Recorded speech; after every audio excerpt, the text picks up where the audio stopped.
Praise the Lord. Hallelujah. കർത്താവേ നന്ദി. യേശുവേ ആരാധന. എൻ്റെ പ്രിയപ്പെട്ട ദൈവമക്കളെ, ഇന്ന് വലിയ സ്നേഹത്തോടെ താല്പര്യത്തോടെ നമുക്ക് ദൈവത്തിൻ്റെ വചനം കേൾക്കാം. ജീവനുള്ള വചനം. ആ വചനം കേട്ടുകൊണ്ടിരിക്കുമ്പോൾ തന്നെ നമ്മളിലുള്ള പൈശാചിക പീഡകൾ, ബന്ധനങ്ങൾ, തടസ്സങ്ങൾ, രോഗങ്ങൾ, മാരക രോഗങ്ങൾ വിട്ടുപോകട്ടെ. നമ്മളെല്ലാം പരിശുദ്ധാത്മാവോട് നിറയട്ടെ. ദൈവവചനം കേട്ടുകൊണ്ടിരിക്കുമ്പോൾ തന്നെ നമ്മളിൽ വലിയ മാറ്റങ്ങൾ, മാനസാന്തരങ്ങൾ സംഭവിക്കട്ടെ. യെശയ്യാ പ്രവാചകൻ്റെ പുസ്തകം 55:1. ദാഹാർത്തരെ ജലാശയത്തിങ്കിലേക്ക് ഒരു നിർധനൻ വന്ന് വാങ്ങി ഭക്ഷിക്കട്ടെ, വീഞ്ഞും പാലും സൗജന്യമായി വാങ്ങിക്കൊള്ളുക. ഇവിടെ വചനം പറയുന്നത്, പ്രിയപ്പെട്ട ദൈവമക്കളെ, ദാഹാർത്തരെ ജലാശയത്തിങ്കിലേക്ക് വരുവേ നിർധനൻ വന്ന് വാങ്ങി ഭക്ഷിക്കട്ടെ. ഇതുതന്നെയാണ് നമ്മൾ യോഹന്നാൻ സുവിശേഷം 7:37-38 വചനം പറയേ. തിരുനാളിൻ്റെ അവസാനത്തെ മഹാദിനത്തിൽ ഈശോ ശബ്ദം ഉയർത്തി പറഞ്ഞു, ആർക്കെങ്കിലും ദാഹിക്കുന്നെങ്കിൽ അവൻ എൻ്റെ അടുക്കൽ വരട്ടെ. എല്ലാം വിശ്വസിക്കുന്നവൻ്റെ ഹൃദയത്തിൽ നിന്ന് വിശുദ്ധ ലിഖിതം പ്രസ്താവിക്കുന്ന പോലെ ജീവജലത്തിൻ്റെ അരുവി ഒഴുകും. ഈശോ വചനമാണ്. ഈശോ ഇവിടെ നിന്നാണ് ശരിക്കും ജീവജലം. ഈശോയാണ്, ഈശോയുടെ വചനമാണ്. ഈശോ ആ വചനം ഭക്ഷിക്കണം. ഈശോയിലോട്ട് വന്നാൽ മതി. ഈശോയോട് വരുന്നത് എങ്ങനെയാണ്? ഈശോ രൂപം എടുത്ത് ഫ്രണ്ടിൽ വെക്കലല്ലത്.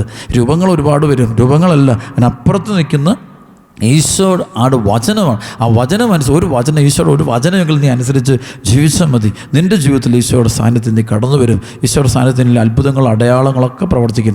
ഇത് നമ്മൾ എസെക്കിയേലിൻ്റെ പുസ്തകത്തിൻ്റെ 47-ാമത്തെ അധ്യായം വായിക്കുമ്പോൾ അവിടെ കണ്ടുമുട്ടുന്ന ഒരു ദേവാലയത്തിൽ നിന്ന് നീർച്ചാലുണ്ട്. ദേവാലയത്തിൽ നിന്ന് നീർച്ചാൽ ഒഴുകുന്നുണ്ട്. അതിങ്ങനെ മുട്ടോളമുണ്ട്, അരയോളമുണ്ട്, അല്ലെ കഴുത്തോളമുണ്ട്. അത് പിന്നെ നീന്തി നടക്കുക. ശരിക്കും ദൈവവചനമാണ്. ദൈവവചനമാകുന്ന നദിയാണ്. ആ നദിയിലൂടെ നീന്താനുള്ള അപ്പം വചനം കൊണ്ട് നിറഞ്ഞൊഴുകണം. വചനം തന്നെ ഉയർത്തും. അതാണ് ശരി. അവിടെ കാലുറയ്ക്കുന്നില്ല അവന്. ചില വചനം നിറഞ്ഞു കഴിയുമ്പോൾ നമുക്ക് അഭിഷേകം ഉയരും. അപ്പോൾ ആ ചിലപ്പോൾ പ്രാർത്ഥിക്കുമ്പോൾ ചില അടയാളങ്ങളൊക്കെ ഉണ്ടാകും, അത്ഭുതങ്ങളുണ്ടാകും, പരിശുദ്ധാത്മാവിൻ്റെ പ്രവർത്തനം. അപ്പം ഇന്ന് വചനം നിറയുന്നില്ല. വചനം നിറയാതെ നമ്മൾ എങ്ങനെയൊക്കെയുള്ളൊരു പരിപാടികൾ കാണിക്കുക. അപ്പോൾ അത് പറ്റാതെ ദൈവവചന ഹൃദയത്തിരിക്കുന്നത്. പക്ഷേ വചനം ഹൃദയം നിറയണം. ഹൃദയം നിർമ്മലമാകണം. അത് വിളിയാട്ടോ. ഇതൊരു ഒരു കാര്യം, ഇതൊരു കൃപയാണ്. നമുക്കങ്ങനെ നേടിയെടുക്കാൻ പറ്റുന്നതാണോ? സ്വന്തം കഴിവുകൊണ്ട് നേടിയെടുക്കാൻ പറ്റുന്നില്ല. കൃപ ദൈവം തരണം. ദൈവം വിളിക്കാതെ, ദൈവം തിരഞ്ഞെടുക്കാതെ വചനത്തിൻ്റെ അഭിഷേകം ഒരിക്കലും ഉണ്ടാകില്ല. യോഹന്നാൻ 6:44 യോഹന്നാൻ 6:44 വചനമുണ്ട്, എൻ്റെ പിതാവിനാൽ ആകർഷിക്കപ്പെടാതെ ആരും എൻ്റെ അടുക്കിലേക്ക് വരുന്നില്ല. യോഹന്നാൻ 6:65 എൻ്റെ പിതാവിന് വരം ലഭിച്ചാലല്ലാതെ ആർക്കും എൻ്റെ അടുക്കിലേക്ക് വരാൻ പറ്റില്ല. എന്ന് വെച്ചാൽ അർത്ഥം ദൈവം വിളിയാണ്. ദൈവം തിരഞ്ഞെടുക്കണം. തിരഞ്ഞെടുക്കാതെ ഒരിക്കലും നടക്കില്ല. അതാണ് റോമാലേഖനത്തിൻ്റെ 1-ാം അധ്യായത്തിൻ്റെ 1-3 വരെയുള്ള വചനത്തിൽ പൗലോസ് ശ്ലീഹ പറയുന്നുണ്ട്, യേശു ക്രിസ്തുവിൻ്റെ ദാസനും അപ്പസ്തോലനാകാൻ അപ്പസ്തോലനായിരിക്കും വിളിക്കപ്പെട്ടവനും ദൈവത്തിൻ്റെ സുവിശേഷത്തിനായി പ്രത്യേകം നിയോഗിക്കപ്പെട്ടവനുമായി പൗലോസ് എഴുതുന്നത്, ഈ സുവിശേഷം വിശുദ്ധ ലിഖിതങ്ങളിൽ പ്രവാചകന്മാർ മുഖേന ദൈവം മുൻകൂട്ടി വാഗ്ദാനം ചെയ്തിട്ടുള്ളതാണ്. ഇത് അവിടുത്തെ പുത്രനും നമ്മുടെ കർത്താവുമായ യേശു ക്രിസ്തുവിനെ സംബന്ധിച്ചുള്ളവരാണ്. ശേഷം റോമാലേഖനം 1:6-7 യേശു ക്രിസ്തുവിൻ്റെ സ്വന്തമാകാൻ വിളിക്കപ്പെട്ടിരിക്കും നിങ്ങളും അവരിൽ ഉൾപ്പെടുന്നു. നിങ്ങളും. അപ്പോൾ റോമായിലെ സഭയോട് പറയാണ്, യേശു ക്രിസ്തുവിൻ്റെ സ്വന്തമാകാൻ വിളിക്കപ്പെട്ടിരിക്കുന്ന നിങ്ങളും അവരിൽ ഉൾപ്പെടുന്നു. ദൈവത്തിൻ്റെ സ്നേഹഭാജനങ്ങളും വിശുദ്ധരാകാൻ വിളിക്കപ്പെട്ടവരുമായി റോമായിലുള്ള നിങ്ങൾക്കേവർക്കും നമ്മുടെ പിതാവായ ദൈവത്തിൽ നിന്നും കർത്താവ് യേശു ക്രിസ്തുവിൽ നിന്നും കൃപയും സമാധാനം. ശരിക്കും അത് വിളിയാണത്. ദൈവവിളിയുടെ ഭാഗമായിട്ടാണ്. അവിടെയാണ് പൗലോസ് പറയുന്നത് റോമാലേഖനം 1:16 സുവിശേഷത്തെപ്പറ്റി ഞാൻ ലജ്ജിക്കുന്നില്ല. കാരണം ദൈവവിളി. അപ്പോൾ എല്ലാവർക്കും ഒന്നും മനസ്സിലാക്കാൻ പറ്റത്തില്ല. 1 കൊറിന്തോസ് 2:14 ലൗകിക മനുഷ്യൻ്റെ ദൈവാത്മാവിൻ്റെ ദാനങ്ങൾ ഭോഷത്വമാകിയാൽ അവനെ സ്വീകരിക്കുന്നില്ല. നമ്മൾ സ്വീകരിക്കുന്ന കാരണം ഇത് ദൈവത്തിൻ്റെ വിളി ആയതുകൊണ്ടാണ്. ദൈവത്തിൻ്റെ തിരഞ്ഞെടുപ്പാണ്. ദൈവം നമ്മൾ പ്രത്യേകം നമ്മെ ഓരോരുത്തരെയും തിരഞ്ഞെടുത്ത് വിളിച്ചിരിക്കുന്നത് കൊണ്ടാണ് നമുക്കത് മനസ്സിലാക്കാനും ഗ്രഹിക്കാനും സ്വന്തമാക്കാനായിട്ടും നമുക്ക് സാധിക്കുന്നത്. അതുതന്നെയാണ് കൊളോസസ് ലേഖനത്തിൻ്റെ 1-ാം അധ്യായത്തിൻ്റെ 5-ാമത്തെ വചനം, യേശു ക്രിസ്തുവിൽ നിങ്ങൾക്കുള്ള വിശ്വാസത്തെക്കുറിച്ച്, നിങ്ങൾക്ക് എല്ലാ വിശുദ്ധരോടുമുള്ള സ്നേഹത്തെക്കുറിച്ച് ഞങ്ങൾ കേട്ടിരിക്കുന്നു. നിങ്ങളോട് അറിയിക്കപ്പെട്ട സുവിശേഷ സത്യത്തിൻ്റെ വചനത്തിൽ നിന്നും ഈ പ്രത്യാശയെക്കുറിച്ച് മുമ്പ് തന്നെ നിങ്ങൾ കേട്ടിട്ടുണ്ട്. അവിടെ എല്ലാം പറയും നിങ്ങൾ കേട്ടിട്ടുള്ള വിളിയാണ്. ദൈവവിളിയുടെ ഭാഗമായിട്ടാണ് പൗലോസ് ശ്ലീഹ പറയുക. ഗലാത്യ ലേഖനത്തിൻ്റെ 1-ാം അധ്യായത്തിൻ്റെ 15-ാമത്തെ വചനം പറയേ, 15 ഞാൻ മാതാവിൻ്റെ ഉദരത്തിലായിരിക്കുമ്പോൾ തന്നെ ദൈവം എന്നെ പ്രത്യേകം തിരഞ്ഞെടുത്തു. തൻ്റെ കൃപയാൽ അവിടെ നിന്നെ വിളിച്ചു. എന്ത് വിളിച്ചു? ഈ വചനം തരാൻ. നമ്മൾ ദൈവം വചനം കിട്ടും. വചനം നമുക്ക് വിളി കിട്ടുക. അത് ദൈവവചനം ഭക്ഷിക്കുക, ഹൃദയം സംഗ്രഹിക്കുക, സ്വന്തമാക്കുക എന്നുള്ളത് അത് ബുദ്ധി കൊണ്ടല്ല, അത് ഹൃദയത്തിൽ കൊടുക്കുക. അത് ദൈവവിളിയുടെ ഭാഗമാണ്. കർത്താവ് തിരഞ്ഞെടുക്കുന്നവർക്ക് അത് അനുഭവം കിട്ടുള്ളൂ. അപ്പോൾ ആ തിരഞ്ഞെടുപ്പിന് വേണ്ടി നമ്മൾ ഒരുക്കണം. എളിമയോടെ ദൈവത്തിന് പ്രാർത്ഥിക്കും. കർത്താവെ, അങ്ങ് ആ ഒരു ശ്രേഷ്ഠമായൊരു വിളി എനിക്ക് തരണമേ പ്രാർത്ഥിക്കുക. അതാണ് ഗലാത്യ ലേഖനത്തിൻ്റെ 1-ാം അധ്യായത്തിൻ്റെ 11-12 സഹോദരരെ, ഞാൻ പ്രസംഗിച്ച സുവിശേഷം മാനുഷികമല്ല എന്ന് ഞാൻ നിങ്ങളെ അറിയിക്കുന്നു. എന്നാൽ മനുഷ്യരിൽ നിന്നല്ല ഞാൻ അത് സ്വീകരിച്ചത്, ആരും അതെന്നെ പഠിപ്പിച്ചതുമല്ല, യേശു ക്രിസ്തുവിൻ്റെ വെളിപാടിലൂടെയാണ് അതെനിക്ക് ലഭിച്ചത്. ഇപ്പോൾ പൈശാചശക്തികളൊക്കെ ആളുകളിലും കുടുംബങ്ങളിലൊക്കെ പ്രവർത്തിക്കുന്നു. ശരിക്കും ഞാനൊരിക്കലും പഠിച്ചെടുത്തൊരു സംഭവം, ഇതിനെക്കുറിച്ചൊന്നും എനിക്കൊന്നും അറിഞ്ഞുകൂടാ. ഓക്കെ, ഞാൻ സെമിനാരി പഠിച്ചു എന്ന് പറഞ്ഞാലും, പക്ഷേ ആഫ്റ്റർ ഓൾ ഞാൻ നോക്കുമ്പോൾ ഇതൊരു അഭിഷേകം കർത്താവ് തന്നെ എനിക്ക് ചില കാര്യങ്ങളിലൂടെ പഠിപ്പിച്ചെടുത്താണ്. ദൈവം തന്നെയാണ് എന്നെ പഠിപ്പിച്ചത്. ചില അടയാളങ്ങളുണ്ടായപ്പോൾ, ചില കുടുംബങ്ങൾക്ക് വേണ്ടി പ്രാർത്ഥിച്ചപ്പോൾ, ചില വ്യക്തികൾക്ക് വേണ്ടി പ്രാർത്ഥിച്ചപ്പോൾ, ചില സ്ഥലത്ത് നിന്നപ്പോൾ ഉണ്ടായ അടയാളങ്ങളുണ്ട്, അത്ഭുതങ്ങളുണ്ട്. അപ്പോൾ അവിടെ കൃപ വചനമാണ്. അപ്പോൾ ഞാനിപ്പോഴും സൂക്ഷിക്കാൻ ശ്രദ്ധിക്കുന്നത് ദൈവവചന ഹൃദയം സൂക്ഷിക്കാം. പലപ്പോഴും നമ്മൾ ദൈവവചന ഹൃദയം സൂക്ഷിക്കുമ്പോഴാണ് നമ്മൾ വ്യർത്ഥ സംഭാഷണങ്ങളും ഓടി മാറണം. നമ്മൾ കുറ്റം പറയാനും അല്ലെങ്കിൽ നമ്മൾ വ്യാഖ്യാനം അങ്ങനെ തർക്കിക്കാൻ പോയക്കരുത്. ആരോടും തർക്കണം. വചനം കിട്ടുന്ന വ്യക്തിക്ക് കിട്ടുന്ന അഭിഷേകം അത് വേറെ ആരോട് പറഞ്ഞാലും അതാർക്കും മനസ്സിലാകില്ല. തർക്കിക്കാനൊന്നും പോയേക്കരുത്. തർക്കിച്ച് കഴിഞ്ഞാൽ നമ്മുടെ ഉള്ള കൃപ കൂടി നമുക്ക് നഷ്ടപ്പെട്ടു പോകും. ആണ് പൗലോസ് പറയുന്നത് തിമോത്തി ലേഖനം 2 തിമോത്തി 2-ാം അധ്യായത്തിൻ്റെ 16-17 ലൗകികമായ വ്യർത്ഥഭാഷണം ഒഴിവാക്കുക, അല്ലെങ്കിൽ അത് ജനങ്ങളെ ഭക്തിരാഹിത്യത്തിലേക്ക് നയിക്കും. ഈ ഭക്തിരഹിതരുടെ സംസാരം ശരീരത്തെ കാർന്നു തിന്നുന്ന വ്രണം പോലെ പടർന്നു പിടിക്കും. കണ്ടോ, ക്യാൻസർ പോലെ കയറി പിടിക്കും. അപ്പോൾ നമ്മൾ ചർച്ചകളൊന്നും പെടാൻ പോകണ്ട. ഇത് അത് ഗിഫ്റ്റാണ്. ദൈവവചനം ഹൃദയത്തിൽ സംഗ്രഹിക്കുക എന്നത് അത് ഗിഫ്റ്റ്, അത് ഹോളി സ്പിരിറ്റാണ്. അപ്പോൾ അത് കിട്ടിക്കഴിയുന്നൊരു വ്യക്തി ആ വചനത്തോടും ആ വചനത്തിനും വ്യതിചലിക്കാതെ ആ വചനത്തെ സൂക്ഷിക്കാം. നിശബ്ദത പോലെ പരിശുദ്ധ അമ്മ വചനത്തെ സൂക്ഷിക്കാൻ. കാരണം അമ്മയുടെ നിശബ്ദത, ബൈബിളിൽ ദൂരെ സൈലൻ്റാണ് പരിശുദ്ധ അമ്മ. She is so silent. കാരണം വെച്ചാൽ എങ്കിൽ മാത്രമേ ഈ ദൈവവചനത്തോട് വിശ്വസ്ത കാണിക്കാൻ പറ്റുള്ളൂ. എല്ലാവരും കേൾക്കാനും എല്ലാവരും കാണാനും എല്ലാം അറിയാനും എല്ലാം അറിയാനും പോകുന്നവന് ഒരിക്കലും ആ വ്യക്തി ദൈവവചനം ഇല്ല എന്നുള്ളതാണ് സത്യം. ആ അറിവ് എല്ലാ പുസ്തകങ്ങളും വായിച്ച് അവിടെ നിന്ന് വിടുന്ന എല്ലാ അറിവ് ആ വ്യക്തിക്ക് there is no word of God, there is no word of God. വചനമുണ്ട് എങ്കിൽ ആ വചനത്തിൻ്റെ ഗിഫ്റ്റ് കിട്ടിയില്ല. ഗിഫ്റ്റ് കിട്ടിക്കഴിഞ്ഞാൽ പിന്നെ നമ്മൾ അതിൽ മാത്രമേ ഇരിക്കുകയുള്ളൂ. കാരണം അതിനൊന്നും അപ്പുറത്തോട്ട് ഇപ്പുറത്ത് നമ്മൾ പോകേണ്ട കാര്യമില്ല. കാരണം ആ വചനം നമ്മളെ അത്ഭുതകരമായിട്ട് നമ്മളെ സംരക്ഷിക്കും. തിമോത്തി ലേഖനം 2 തിമോത്തി 1-ാം അധ്യായത്തിൻ്റെ 14 നിന്നെ ഏൽപ്പിച്ചിരിക്കുന്ന നല്ല നിക്ഷേപങ്ങൾ നമ്മിൽ വസിക്കുന്ന പരിശുദ്ധാത്മാവിൻ്റെ ശക്തികൾക്ക് അത് സൂക്ഷിക്കുക. ശരിക്കും ഈ ദൈവവചനത്തെ ഹൃദയം സൂക്ഷിപ്പിക്കുന്ന പരിശുദ്ധാത്മാവാണ്. പരിശുദ്ധാത്മാവുള്ള പരിശുദ്ധം പറയും ഇനിയൊന്നും കേൾക്കാൻ പോകണ്ട കേട്ടോ, അവിടെ ഒന്നും പോയേക്കില്ല, ആ പുസ്തകം ആ വീഡിയോസ് ഒന്നും വാച്ച് ചെയ്തേക്കരുത്, ഇതൊന്നും കേൾക്കാൻ പോകരുത്, എല്ലാം അറിയാൻ പോകണ്ട, ആ വഴി പോകരുത്, ഈ വഴി പോകല്ല, ആ പ്രമാണങ്ങൾ സൂക്ഷിക്കണം. ഇതെല്ലാം പരിശുദ്ധാത്മാവാണ് ഈ വചനം സൂക്ഷിപ്പിക്കുന്നത്. പരിശുദ്ധാത്മാ പറയുന്നത് ഇന്ന വഴിയിലൂടെ പോകണം, ഇന്ന ആളുകളെടുക്ക് നിൽക്കരുത്, ഇങ്ങനെ മാറിയൊക്കെ നിൽക്കണം പറയും. കാരണം ആ വചനം ആ ഗിഫ്റ്റിനെ സംരക്ഷിക്കുന്നത് പരിശുദ്ധാത്മാവാണ്. അപ്പോൾ ആ വചനം നമ്മുടെ ഹൃദയത്തിൽ നിറഞ്ഞ് പ്രവർത്തിക്കുമ്പോൾ നമ്മളിൽ വലിയ അടയാളം, വലിയ അത്ഭുതം, വലിയ കൃപകളുണ്ട്. 2 തിമോത്തി 1-ാം അധ്യായത്തിൻ്റെ 6-7 വചനം എൻ്റെ കൈവെപ്പിലൂടെ നിനക്ക് ലഭിച്ച ദൈവിക വരം വീണ്ടും ഉജ്ജ്വലിപ്പിക്കണമെന്ന് ഞാൻ നിന്നെ അനുസ്മരിപ്പിക്കുന്നു. എന്തെന്നാൽ ഭീരുത്വത്തിൻ്റെ ആത്മാവിനെ അല്ല, ദൈവം നമുക്ക് നൽകിയിരിക്കുന്ന ശക്തിയുടെയും സ്നേഹത്തിൻ്റെയും ആത്മനിയന്ത്രണത്തിൻ്റെയും ആത്മാവിനെയാണ്. നമ്മുടെ കർത്താവിന് സാക്ഷി നൽകുന്നതിൽ നീ ലജ്ജിക്കരുത്. അപ്പോൾ ഇവിടെ ഞാൻ വീണ്ടും പറഞ്ഞു വരുന്നതാണ്, ദൈവവചനത്തെ ആ ഹൃദയത്തിൽ സൂക്ഷിക്കുക, ദൈവവചനവുമായിട്ട് മുന്നോട്ട് പോകുക. അപ്പോൾ നമ്മുടെ ജീവിതത്തിൽ അടയാളമുണ്ടോ, ദുഷ്ടാരൂപികളൊക്കെ വിട്ടുപോയിക്കോളും. ദുഷ്ടാരൂപികൾ ഒരിടത്തുണ്ടോ ഇല്ലയോ, ആളുകൾ പ്രവർത്തിക്കുന്നുണ്ടോ ഇല്ലയോ, അത് ശരിക്കുള്ള സ്പിരിറ്റ് ഒറിജിനൽ പൈശാചക്തിയാണ്. പലരും ഇന്നത്തെ ചർച്ചയ്ക്കത് വേണ്ടി ഇത് ഗിഫ്റ്റാണ്, ഇത് കൃപയാണ്. ആ കൃപയിൽ നമ്മളായിരുന്നാൽ മാത്രമേ നമുക്ക് ആ ഡിസൈൻമെൻറ്റ് കിട്ടുകയുള്ളൂ. അതായത് ഹെബ്രായ ലേഖനത്തിൻ്റെ 4:13 പറയും, ദൈവത്തിൻ്റെ സന്നിധിയില്ല, വചനത്തിന് യാതൊന്നും മറന്നിരിക്കുന്നില്ല, അപ്പോൾ നമുക്ക് തുറന്നു കിട്ടും. അപ്പോൾ പക്ഷേ അതുകൊണ്ട് നമ്മൾ അതുപോലെ കോൺസെൻട്രേഷൻ, അതുപോലെ പ്രാർത്ഥനയും, അതുപോലെ ജീവിത വിശുദ്ധി ഉണ്ടെങ്കിൽ മാത്രമേ നമുക്കത് നേടിയെടുക്കാൻ പറ്റുള്ളൂ. അത് അണുവിടെ അങ്ങോട്ടും ഇങ്ങോട്ടൊക്കെ മാറിക്കഴിഞ്ഞാൽ പറ്റില്ല. അതുകൊണ്ട് ഈശോ, എൻ്റെ പ്രിയപ്പെട്ട ദൈവമക്കളെ, ഇത് ഞാൻ വീണ്ടും പറയാം, ദൈവവിളിയാണിത്. ഈ വിളി നമ്മൾ ആഗ്രഹിച്ച് പ്രാർത്ഥിച്ചുകൊണ്ടിരുന്നാൽ മതി, കിട്ടും. ദൈവം നമ്മൾ വിളിക്കും. പിന്നെ ഈ വചനം നിങ്ങൾ ആരെല്ലാം കേൾക്കാൻ വേണ്ടി എവിടെയെല്ലാം ഒരുമിച്ച് അവരെല്ലാം ദൈവത്താൽ തിരഞ്ഞെടുക്കപ്പെട്ട മക്കളാണ്. അതുകൊണ്ടാണ് അവർക്കത് കേൾക്കാൻ പറ്റുന്നത്. ഈ ഒരു വീഡിയോ അല്ലെങ്കിൽ ഈ ഒരു വചനം നിങ്ങളിപ്പോൾ കേൾക്കുമ്പോൾ, അപ്പോൾ അത് ദൈവത്തിൻ്റെ വചനം എന്നൊക്കെ വിളിയാണ്. ഇത് അച്ഛൻ പറഞ്ഞ ലോകാരൂപിയിൽ മനസ്സിലാക്കാൻ പറ്റുന്ന കാര്യമല്ലത്. It's not easy to understand by the mere human brain and intellect. അതിന് വീണ്ടും ഒരു വചനമുണ്ട്, 1 കൊറിന്തോസിൻ്റെ 2-ാം അധ്യായത്തിൽ, 1 കൊറിന്തോസിൻ്റെ 2-ാമത്തെ അധ്യായത്തിൻ്റെ 3-4 വചനം, നിങ്ങളുടെ മുൻപിൽ ഞാൻ ദുർബലനും ഭയചകിതനുമായിരുന്നു, എൻ്റെ വചനവും പ്രസംഗവും വിജ്ഞാനം കൊണ്ട് വശീകരിക്കുന്നതായിരുന്നില്ല. പൗലോസ് പറയും, എൻ്റെ വചനവും പ്രസംഗവും വിജ്ഞാനം കൊണ്ട് ചിലപ്പോൾ ഞാൻ ക്ലാസ് വലിയ വിജ്ഞാനമോ വലിയ തിയോളജിയോ വലിയ അതോ ഇതോ ഒന്നുമില്ല, നമുക്ക് അറിയത്തുമില്ല. അപ്പോൾ അതൊന്നും ഉണ്ടായിരുന്നതല്ല.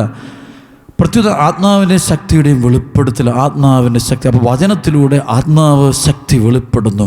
ഇത് തന്നെയാണ് ലൂക്കാ സുവിശേഷം 9:1-2 അവൻ 12 അപ്പസ്തോലന്മാരെ തിരഞ്ഞെടുത്ത സകല പിശാചുക്കളുടെ മേൽ അവൻ അവർക്ക് അധികാരം, ശക്തി കൊടുക്കുന്നു. അപ്പോൾ ആത്മാവിൻ്റെ ശക്തിയുടെയും വെളിപ്പെടുത്തൽ, ദൈവവചനം പ്രസംഗിക്കപ്പെടുമ്പോൾ അത് പരിശുദ്ധാത്മാവ് തന്നെ ആയിരിക്കണം. അപ്പോൾ അത് വരുന്നിടത്താണ് നമുക്കറിയാം ആത്മാവും ശക്തിയും വെളിപ്പെടുന്നത് കാണാൻ പറ്റും.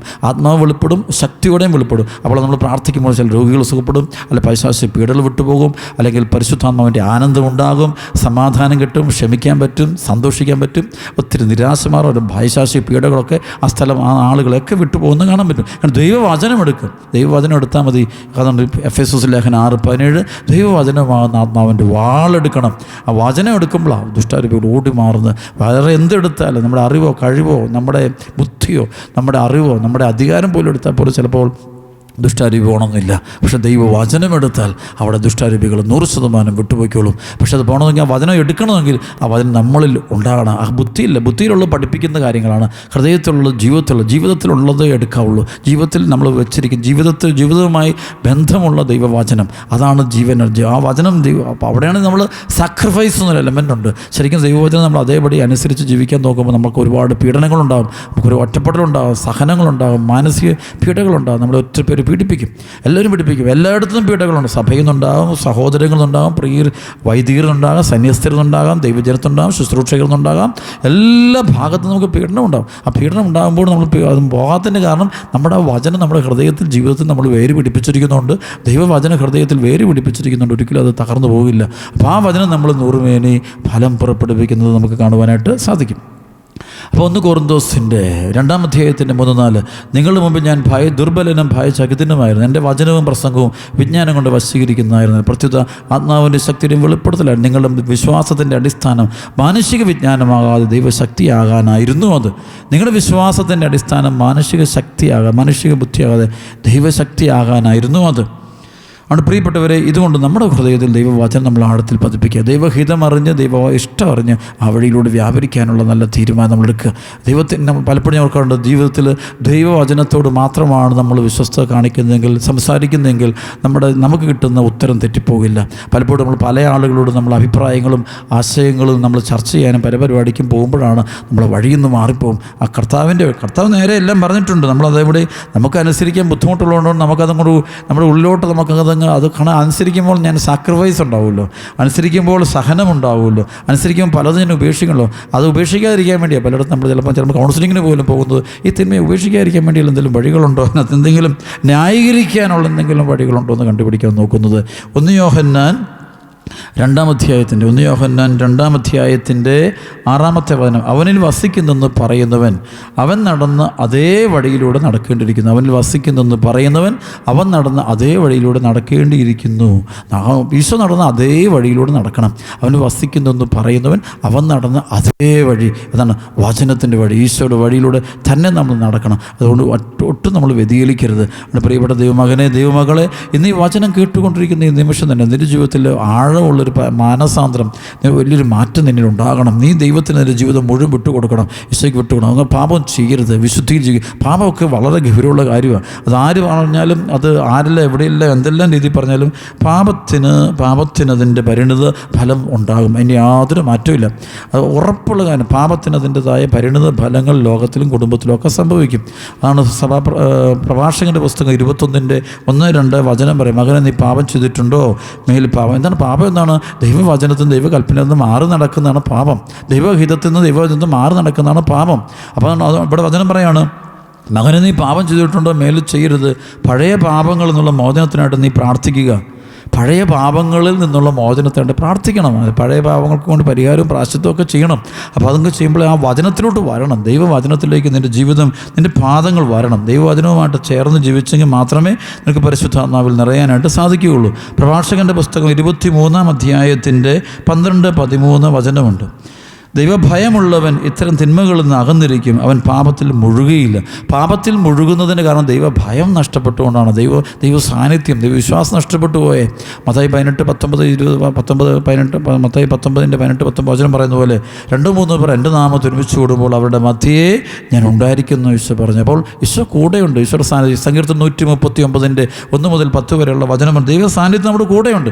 പക്ഷേ ആ ഒരു സാന്നിധ്യം നമ്മൾ അനുഭവിക്കാൻ പറ്റാതെ കാരണം നമ്മുടെ കണ്ണിൽ മൂടൽ അല്ലേ, കാഴ്ചയുള്ള കാഴ്ചയില്ലാത്ത ആളുകളെ, അതായത് നല്ല കണ്ണിന് നല്ല കാഴ്ചയുണ്ട്, പക്ഷേ കാഴ്ചയില്ല. കാണേണ്ടത് കാണാനോ അറിയേണ്ടത് അറിയാനോ അവന് പറ്റുന്നില്ല. ദൈവ സാന്നിധ്യം തിരിച്ചറിയാൻ പറ്റുന്നില്ല. അതാണ് നമ്മളിലൊക്കെ വന്നിരിക്കുന്ന ഏറ്റവും വലിയ അപകടം, അനർത്ഥമത. അതുകൊണ്ട് പ്രിയപ്പെട്ട മകനെ, മകളെ, നീ അനുദപിക്കുക, പശ്ചാത്തപി. പ്രഭാഷകൻ്റെ പുസ്തകം 16:13 കൊള്ള മുതലുമായി പാപി രക്ഷപ്പെടുകയില്ല, ദൈവഭക്തൻ്റെ ക്ഷമ വ്യർത്ഥ ആവുകയില്ല. കൊള്ള മുതലുമായി പാപി രക്ഷപ്പെടുക. കട്ടെടുത്ത പണവുമായിട്ട് എന്തേലും പോയാലും ഒരുത്തിനും രക്ഷപ്പെടാൻ പോകുന്നില്ല. നേരായ വഴിയിലൂടെയുള്ള പണം മാത്രമേ നിലനിൽക്കുകയുള്ളൂ. കട്ടെടുത്ത പണം ഇന്നല്ല നാളെ അത് ഏതെങ്കിലും വഴിയിലൂടെ അത് നമ്മുടെ കയ്യിൽ നിന്ന് പോയിരിക്കും. അത് എവിടുന്ന് സമ്പാദിച്ചാലും ശരി അത് പോകും. അത് ബൈബിളിൽ എഴുതിക്കുന്ന വചനമാണ്. അതിന് യാതൊരു മാറ്റവും. നേരായ മാർഗത്തിലൂടെ പോയെങ്കിൽ മാത്രമേ നമുക്ക് നിലനിൽക്കുകയുള്ളൂ. പ്രഭാഷകൻ്റെ പുസ്തകം 7:16-17 പാപികളുടെ ഗണത്തിൽ ചേരരുത്, ശിക്ഷ വിദൂരത്തല്ലെന്ന് ഓർമ്മിക്കുക, അത്യന്തം വിനീതനാകുക. എന്നാൽ അധർമ്മിക്ക് അഗ്നിയും പുഴുവുമാണ് ശിക്ഷ. അധർമ്മയ്ക്ക് അഗ്നിയും പുഴു. ഇന്നിപ്പം നരകത്തെക്കുറിച്ചൊക്കെ പറയുന്നത് കേൾക്കുമ്പോൾ ആൾക്കാർ അയ്യോ അങ്ങനെ ഉണ്ടോ, അങ്ങനെ വലിയ ശാസ്ത്രം പറയും. ഞാനത് ശാസ്ത്രങ്ങളൊന്നുമില്ല. ഈ ആത്മീയ ലോകത്തെക്കുറിച്ച് മരിച്ചുയർത്തെന്നിട്ട് യേശു ക്രിസ്തു ഈശോ മിശിഹ പറയുന്നല്ലാത്ത വേറെ ആര് പറഞ്ഞാലും അത് ഉൾക്കൊള്ളേണ്ട കാര്യമൊന്നുമില്ല. കാരണം ഈശോ മിശിഹ എന്ത് പറഞ്ഞിട്ടുണ്ടോ അതെല്ലാം സത്യമായിട്ടും ഉണ്ടാവും. അതിനകത്ത് യാതൊരു മാറ്റമില്ല. കാരണം ഈശോയ്ക്കല്ലേ ഇതല്ല അറിയത്തുള്ളൂ. ഈശോയ്ക്കല്ലേ ശരിക്കും ഞാൻ ലാസറിൻ്റെയും ധനവാൻ്റെ ഉപമ പറയുമ്പോൾ ഈശോ സ്വർഗത്തിൽ നിന്ന് പിതാവായ ദൈവത്തിൻ്റെ മടിയിലിരുന്ന പുത്രൻ തമ്പുരാനാണ് ഈ ലോകത്തിൽ മനുഷ്യനായിട്ട് അവതരിച്ചു വന്നത്. അപ്പോൾ ഈശോ പറയുന്നൊരു അനുഭവം, ആ സ്വർഗത്തിൽ ഈശോ കണ്ടുമുട്ടിയൊരു അനുഭവമാണ് ഈശോ പറയുന്നത്. അബ്രാഹത്തിൻ്റെ മടിയിലിരിക്കുന്ന ലാസറിനെയും അതുപോലെ തന്നെ അഗ്നിയിൽ കിടക്കുന്ന, ഗഹന്നയിൽ കിടക്കുന്ന, നരകാഗ്നിയിൽ കിടക്കുന്ന ധനവാനെ കുറിച്ച് പറഞ്ഞ് ഈശോ പറയുന്ന കാര്യമാണ്. ഇപ്പോൾ ഈശോ പറയുന്നല്ലാതെ ഇപ്പോൾ നാട്ടിലുള്ള പ്രൊഫസർമാർക്കൊന്നും ഇത് കണ്ടുപിടിക്കാൻ പറ്റുമോ? ഇതെല്ലാം പഠിച്ച് കണ്ടുപിടിക്കാൻ പറ്റുന്ന കാര്യമാണോ? ഇതെല്ലാം ആരിൽ നിന്നും നോക്കി എങ്ങനെ കണ്ടുപിടിക്കാൻ പറ്റും? കണ്ടുപിടിച്ചു എന്ന് അറിയാവുന്ന ശരിയാണെന്ന് പറഞ്ഞാൽ 100% പൊട്ടത്തെറ്റാണ്. ഈശോ മിശിഹ മരിച്ചു ഉയർത്തി സ്വർഗത്തിൽ ഇരിക്കുന്ന ഈശോ മിശിഹ, ആ ഈശോ മിശിഹയുടെ വചനമേ ഉള്ളൂ സത്യം. അതാണ് യോഹന്നാൻ 17:17 അവരെ അങ്ങ് സത്യത്താൽ വിശുദ്ധീകരിക്കണമേ, അവിടുത്തെ വചനമാണ് സത്യം. ഈശോയാണ് സത്യം, ഈശോയാണ് വചനം, ദൈവത്തിൻ്റെ വചനമാണ് ഈശോ മിശിഹ. അതാണ് യോഹന്നാൻ 1:14-15 വചനം മാംസമായ നമ്മുടെ ഇടയിൽ വസിച്ചു. അപ്പോൾ വചനമായ ഈശോ. ഇപ്പോൾ നമുക്ക് പരിശുദ്ധ അമ്മയിൽ വചനമാണ് മാംസം ധരിച്ചത്, വേറൊന്നുമല്ല. ദൈവവചനം ആ പുരുഷേച്ഛ കൊണ്ടുണ്ടായതല്ലല്ലോ, അത് ദൈവവചനത്തെയാണ് മാംസം ധരിച്ചത്. അപ്പം വചനം ഈശോയാണ്. അപ്പോൾ ആ വചനമാണ് സത്യം, അതുകൊണ്ടാണ് അത് മാംസം ധരിച്ചത്. വചനം സത്യമില്ലായിരുന്നെങ്കിൽ അത് മാംസം ധരിക്കത്തില്ലായിരുന്നു. വചനം, ഈ ബൈബിളിലെ വചനങ്ങൾ അങ്ങനെ ചേർക്കും. പക്ഷേ അത് സ്വീകരിക്കുന്ന ആളുടെ ഹൃദയം നിർമ്മലമായിരിക്കണം. നിർമ്മലമാണെങ്കിൽ മാത്രമേ അത് അനുഭവിക്കാനും സ്വന്തമാക്കാനും പറ്റുള്ളൂ. കർത്താവിൻ്റെ ആത്മാവാകട്ടെ ഈ തുറന്നുള്ള ആരാധന സമയത്ത് വലിയ അടയാളങ്ങളും അത്ഭുതങ്ങളും കൃപകളും നിങ്ങളിലേക്ക് ഒഴുകട്ടെ.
വിശ്വസിക്കുന്നു. ദൈവത്തിൽ മാത്രമാണ് എനിക്ക് ആശ്വാസം. അവിടുന്നാണ് എനിക്ക് പ്രത്യാശ നൽകുന്നത്. അവിടുന്ന് മാത്രമാണ് എൻ്റെ അപേക്ഷയും ഒട്ടയും. എനിക്ക് കുലുക്കം തട്ടുകയില്ല. എൻ്റെ മോചനവും മഹിമയും ദൈവത്തിലാണ്. എൻ്റെ രക്ഷാശലിയും അഭയവും ദൈവമാണ്. ജനമേ, എന്നും ദൈവത്തിൽ ശരണം വയ്ക്കുവിൻ. അവിടുത്തെ മുമ്പിൽ നിങ്ങൾ ഹൃദയം തുറക്കുവിൻ. അവിടുന്നാണ് നമ്മുടെ സങ്കേതം. മർത്യൻ ഒരു നിശ്വാസം മാത്രം, വലിയവനും ചെറിയവനും ഒന്നുപോലെ ബന്ധിയാണ്. തുലാസിന്റെ തട്ടിൽ അവർ പൊങ്ങിപ്പോകും. അവർ മുഴുവൻ ചേർന്നാലും ശ്വാസത്തേക്കാൾ ലഘുവാണ്. ചൂഷണത്തിൽ ആശ്രയിക്കരുത്. കവർച്ചയിൽ വ്യർത്ഥമായി ആശ വയ്ക്കുകയുമരുത്. സമ്പത്ത് വർദ്ധിച്ചാൽ അതിൽ മനസ്സ് വയ്ക്കരുത്. ദൈവം ഒരു പ്രാവശ്യം അരുളി ചെയ്തു, 2 പ്രാവശ്യം ഞാനത് കേട്ടു. ശക്തി ദൈവത്തിൻ്റെതാണ്. കർത്താവേ, കാരുണ്യവും അങ്ങയുടേതാണ്. അവിടുന്ന് മനുഷ്യന് പ്രവർത്തികൾക്കൊത്ത് പ്രതിഫലം നൽകുന്നു. 2 കരം ഉയർത്തിപ്പിടിക്കട്ടെ.